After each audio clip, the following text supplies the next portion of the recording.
But for the last 80 years, Jesus has been so much more than just words in a church service to Malcolm Boyd.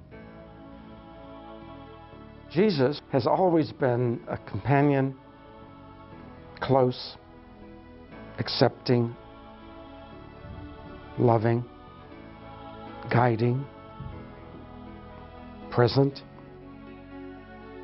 Jesus has been Malcolm's companion on a road that began with Malcolm singing in an Episcopal church choir. But singing wasn't what Malcolm liked best about church. I went to the main services on Sunday and heard the sermons and loved them and kind of, got into it. As a young man, Malcolm moved to California, where he partnered with Mary Pickford, one of the most famous actresses of her day, and he worked with many of Hollywood's elite. But the world of television soon lost its glamour for Malcolm, and one night at a Hollywood party, he had an epiphany. I looked around and I remember just saying to myself, I don't want to be like these guys 20 or 30 years down the road. I don't want to just be rich and famous, and I really was looking for meaning. Malcolm's search for meaning took him to seminary, where he was ordained as an Episcopal priest. He fought the seeds of racism in his first parish in downtown Indianapolis. Then he became a college chaplain in Colorado, where he ministered to young people, not in a chapel, but in a coffee house. We had a coffee house called the Golden Grape. It was really kind of innocent. And we just, some dance and readings, and all we're trying to do was show that the Christian faith is related to people's lives and reality.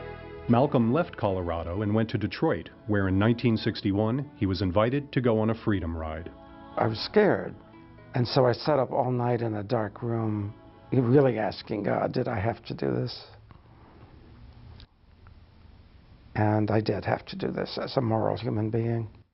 Malcolm's involvement in the civil rights and anti-war movements propelled him into national celebrity. He traveled the world, and in the midst of war-torn Cyprus, he found himself unable to pray. So he summoned his companion Jesus in a poem. In 1965, Malcolm published a series of his prayers and poems. Are You Running With Me, Jesus? And of course the book sold 1 million copies and was a national bestseller, and of course it changed my life. It brought me so close to maybe 1 million people, brought them close to me.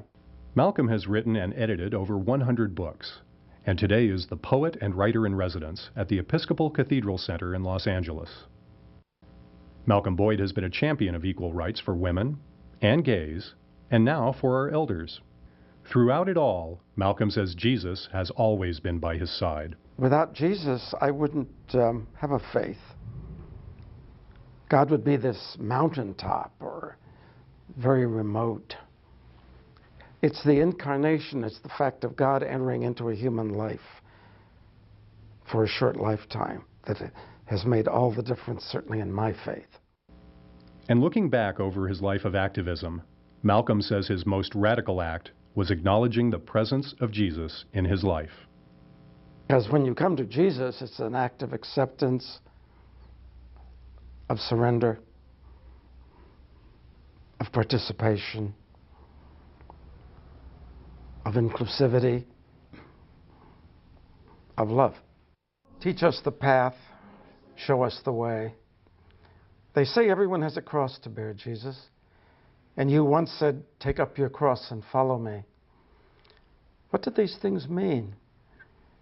I think they mean every person ultimately has to face up to reality, face one's own calling, destiny, nature, and responsibilities.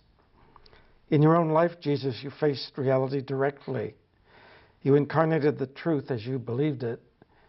You didn't pander to any easy or obvious popularity. You attacked the hypocrisies of the human power structure head-on. You rejected the status quo in favor of obedience to the realm of God.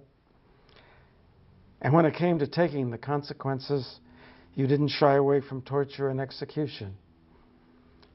The way of the cross was your understanding of your mission and your faithfulness to it.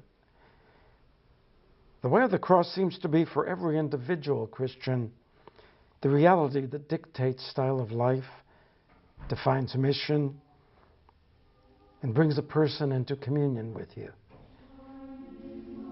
Help me bear my cross on the way of the cross. Jesus.